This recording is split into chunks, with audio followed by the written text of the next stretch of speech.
Hello and welcome to week 13 in the psychology of personality. And we're taking on two very important chapters.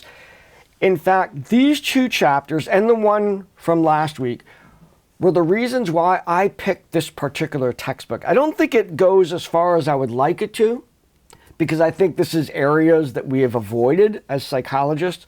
But taking on Buddhism and yoga, and now we're looking at religious perspectives and then African perspectives on psychology and personality, are things that I never experienced when I was an undergraduate. These were not areas that were covered in any of my courses.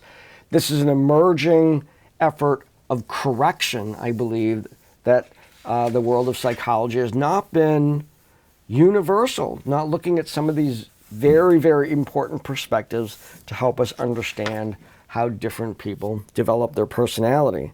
So here we are looking at chapter 15, religious perspectives on personality, and the discussion focuses on the development of the self. Now, we've talked about the development of the self. There's some chapters coming up. We're going to be talking about the development of the self. And there's two areas that I look at within the teaching that I do, two focal areas of the self. And the first is the sense of self that comes from Carl Rogers' theory of self, where we have an ideal self, we have our real self, and we have our social self. The self that we portray to the real world. And over time, those become more and more similar to each other as we decide to act in certain ways and we decide not to try to be perfect all the time, and do stuff like that. And those circles become, until the person has a united sense of self. In fact, the therapy that Carl Rogers invented had that express goal, was to take those three selves and align them better.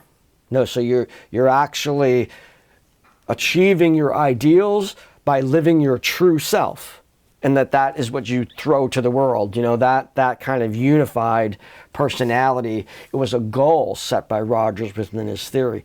Now, the ideal self for some individuals is religious. So I, as a Christian, would look to the life of Jesus as an example of the ideal demonstration of how I should live my life, right? I fail all the time, and that's me. But it's setting those ideals when the idea of aligning oneself to a religious ideal or to a spiritual ideal is just set the bar. Really, a volunteer effort to set the bar, and this is what I'm going to try to be like. And all the while, at least I know in the Christian world, you're actually taught you're never going to do it. Kind of an interesting, come and set a goal and you'll never do it. Interesting dichotomy within that world. But setting that goal presents individuals with that ideal. Now, for you, the ideal might not be religious. It might be a different set of principles. But this book takes a look at the notion that for many people, those ideals presented within a religious framework become those ideals to which they strive. So that does have an effect on the person's effort in terms of managing and developing their personality. The other part, related, but not necessarily necessary, you can have this one without religion, is the looking glass self. The looking glass self is a theory by Cooley, a sociologist who puts us in a situation in which we as developing individuals have others in our lives to which we turn for feedback and how we're doing. Now you can see where that could be someone who is accountable to their group of other believers if they were part of a religion. But it could also be people in our lives who are important.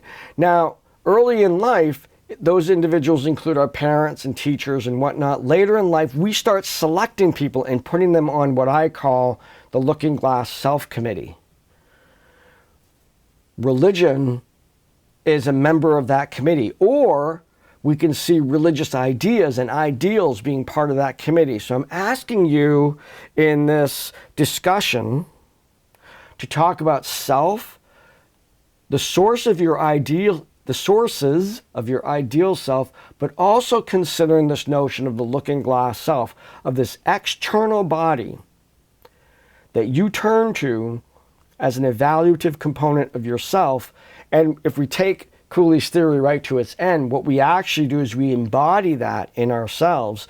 So the opinions of the Looking Glass Self Committee become our opinions of ourselves.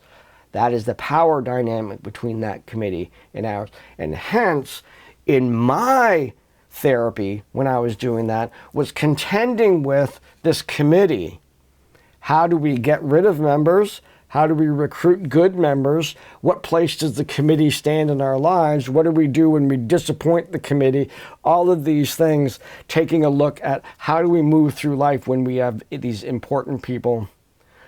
Sometimes people that are spiritual, sometimes people who are passed away, sometimes people we wish, we might have role models. I want to be like The Rock.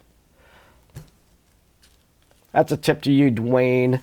So anyway, so getting into that idea of the looking glass self, ideal self, and the development of the self through the lens of religious or spiritual experiences. The next one, talk about a person who's unqualified to teach this, right? So we're talking about the African perspective on psychology. Looking at African culture. I talk a little bit about that in the course book.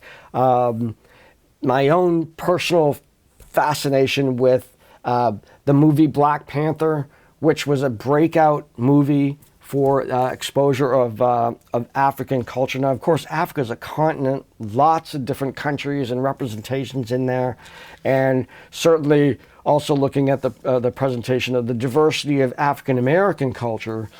Taking a look at that from the lens, taking a look at personality from the lens of African culture.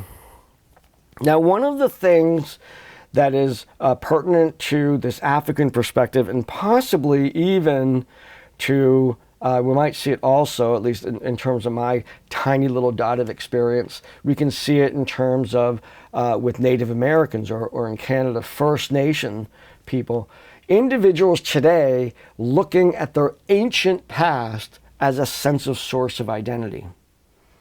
So reaching back into their roots to develop that sense of self. This is actually something that I'm a little envious of, to tell you the truth.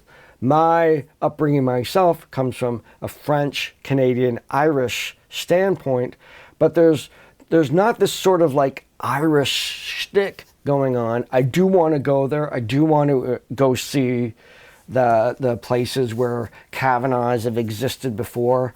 But it's not quite as rich, probably because it hasn't been oppressed. So I'll just throw that out there. Irish culture has not been oppressed, so therefore it just exists. It's not that big of a deal. It's a big deal for me.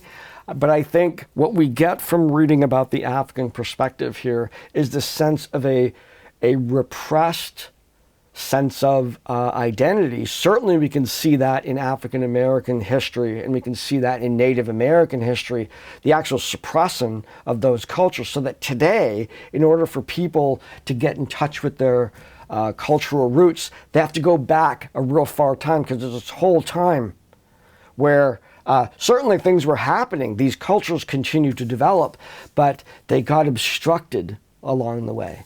And again, I'm talking out of my element here. Maybe some people in class can bring this up in terms of the discussion.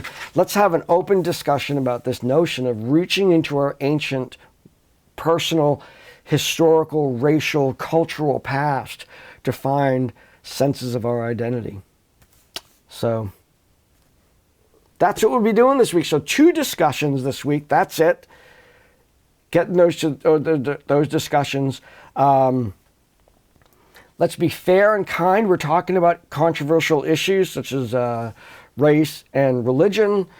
Be welcoming and beneficent to each other. We're all human beings at the root, and but we're in controversial times where our eyes are becoming open to all kinds of things. And so this is a great opportunity for us to have some great discussion about these topics and how they not only relate to people of color, but they relate to all of us. So I very much look forward to the rich discussions that we'll get this weekend. Have a great week. Get outside. It's absolutely beautiful. Hopefully it lasts all week. And whoops, I pressed the button too soon. And I will see you in the discussion boards. Take care.